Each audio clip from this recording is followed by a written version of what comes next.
ఆదివాసీ సంఘం తరపున ధన్యవాదాలు తెలుపుకుంటూ ముఖ్యంగా ఈరోజు మా సమావేశ కార్యక్రమం ఏమిటి అంటే సుప్రీంకోర్టు ఆదేశాల మేరకు ఎస్సీ వర్గీకరణ జరగాలని చెప్పేసి ఏదైతే సుప్రీంకోర్టు ఇచ్చినటువంటి జడ్జిమెంట్ ఉందో ఆ జడ్జిమెంట్ ప్రకారము రాష్ట్ర ప్రభుత్వము ఎస్సీ వర్గీకరణ చేయాలని చెప్పేసి ఒక కార్యక్రమాన్ని తీసుకుంది. ఆ కార్యక్రమంలో భాగంగా ఎస్సీ వర్గీకరణ చేస్తున్నప్పుడు ఎప్పుడో పాత రికార్డులలో ఉన్నటువంటి డాటా జనాభా నిష్పత్తి ప్రకారము పాతగా ఇంతకుముందే ఏదైతే అమలు చేసినటువంటి రేషియో ప్రకారం ఏదైతే అమలు చేస్తున్నారో అలా కాకుండా ప్రజెంట్గా ఉన్నటువంటి జనాభా నిష్పత్తి ప్రకారంగా అన్ని కులాలను కులగణన చేసిన తర్వాత ఎస్సీ వర్గీకరణ చేయాలని చెప్పేసి ఒక ప్రత్యేకమైన డిమాండ్తోని మేము మా సంఘం తరపు నుంచి కమిటీకి ఆ ఎస్సీ వర్గీకరణకు ప్రభుత్వం ఏర్పాటు చేసినటువంటి ఉత్తమ్ కుమార్ రెడ్డి గారు, దామోదర్ రాజనరసింహారెడ్డి గారు అటువంటి వాళ్ళ కమిటీకి మేము రిప్రజెంటేషన్ ఇవ్వడం జరిగింది.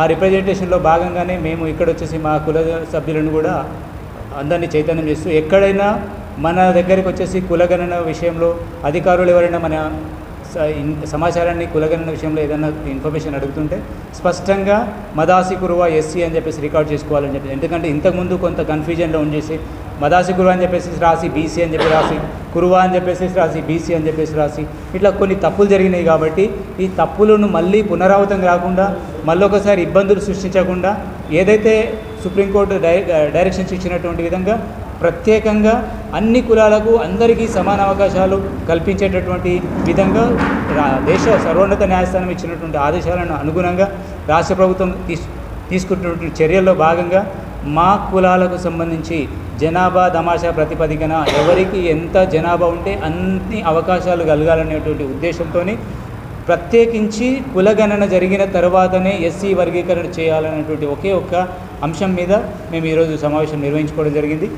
అట్లాంటి ఇంకో కొన్ని అంశాలు ఉన్నాయి. ఏంటి అంటే ఎస్సీ వర్గీకరణ చేసే క్రమంలో కొన్ని మమ్మల్ని ఏమేస్తుంటే సర్టిఫికెట్లు ఇవ్వకుండా ఎస్సీ జాబితాలో ఉన్నటువంటి 59 కులాలలో కొంతమందికి ఆర్డీఓ ఇస్తున్నారు, కొంతమందికి తహసీల్దార్ ఇస్తున్నారు, కొంతమందికి డిప్యూటీ తహసీల్దార్ కూడా సర్టిఫికెట్ జారీ చేసేటువంటి అధికారులు ఉన్నాయి.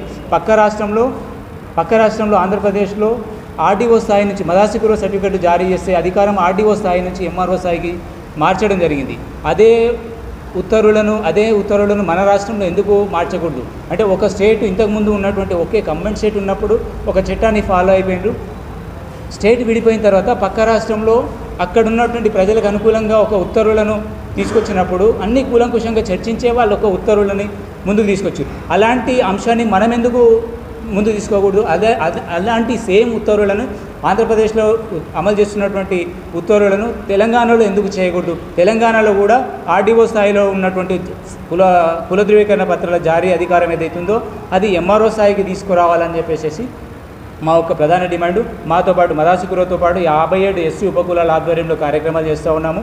ఎస్సీ 57 ఉపకులాల జాతీయ అధ్యక్షులు బైరి వెంకటేశ్వర గారు ఇక్కడ రాష్ట్ర స్థాయిలో కానీ ఢిల్లీ స్థాయిలో కానీ అందరితో కోఆర్డినేట్ చేస్తూ ప్రతి చోట మా ఒక డిమాండ్ని ముందు పెట్టినారు. రీసెంట్గా కూడా మాకు ఒక 4 అంశాలు ముందులో పెట్టినాం. మాకు ఒక ప్రత్యేక కార్పొరేషన్ కావాలని చెప్పేసి ఆర్డీఓ స్థాయి నుంచి ఎంఆర్ఓ స్థాయిలో మా సర్టిఫికేట్ ఇవ్వాలని చెప్పేసి కులగణన జరిగిన తర్వాతనే వర్గీకరణ చేయాలని చెప్పేసి ఈ డిమాండ్లు పెట్టినారు. ఈ డిమాండ్లను ప్రభుత్వం సానుకూలంగా స్పందించి ముందుకు వచ్చేస్తే మేము ప్రభుత్వానికి సహకరించడానికి ఉన్నాము. లేని పక్షంలో వచ్చే 21వ తారీఖు నాడు ఇందిరా పార్కు దగ్గర ఒక ధర్నా కార్యక్రమాన్ని కూడా తలపెట్టినాం.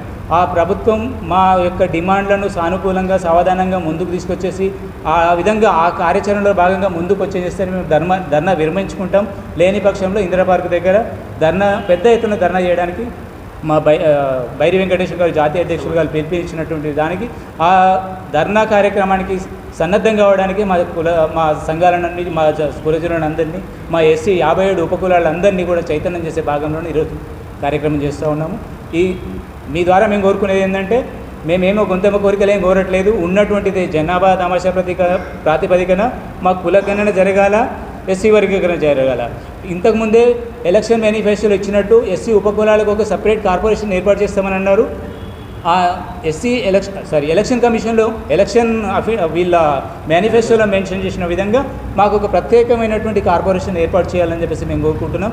ఇచ్చిన హామీలను నెరవేర్చుకుంటేనేమో మేము సానుకూలంగా మేము కూడా ప్రభుత్వానికి సహకరిస్తే ముందుకు వచ్చేస్తాం. ఇచ్చిన హామీలు అట్లనే పక్కకు పెట్టేసేస్తే మేము ధర్నా కార్యక్రమాలకు పిలుపునిస్తున్నాం. పెద్ద ఎత్తున ప్రభుత్వ వ్యతిరేకంగా కొన్ని కార్యక్రమాలు చేయాల్సి వస్తుంది. కాబట్టి ప్రభుత్వం ఫస్ట్ పేరు తెచ్చుకోకుండా ముందుకు రావాలని చెప్పేసి మేము